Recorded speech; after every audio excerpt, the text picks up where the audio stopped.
निगरान वज़ीर आला पंजाब मोहसिन नकवी कहते हैं, इंतखाबात के हवाले से फैसला इलेक्शन कमीशन ने करना है। खैबर पख्तूनख्वा में अमन अमान की सूरत हाल तशवीशनाक है। जुराइम पर काबू पाने के लिए कवानीन सख्त करने होंगे।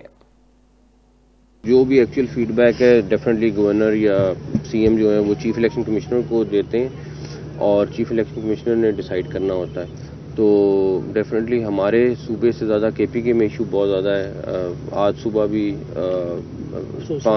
पाँच जवान शहीद हुए हैं।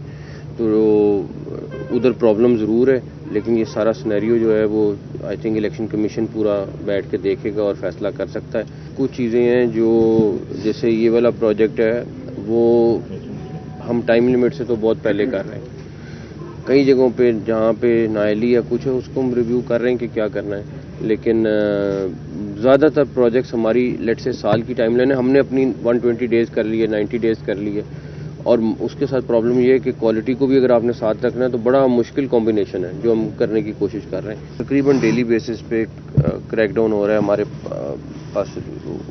आपके साथ डेटा हम शेयर कर लेते हैं, लेकिन फिर वो लोग फिर वही बात है कि बाज नहीं आते, पकड़े जाते हैं, अगले दिन फिर आके निकल के वही धंधा करते हैं, वही काम करते हैं। जब तक लॉज सख्त नहीं होंगे, जब तक लॉज इनको सज़ा नहीं देंगे, कोई फ़ायदा। क्योंकि वो पकड़ा जाता है अगले दिन, उसको पता है मैंने छूटना है और वापस आके उसने वही धंधा करना है।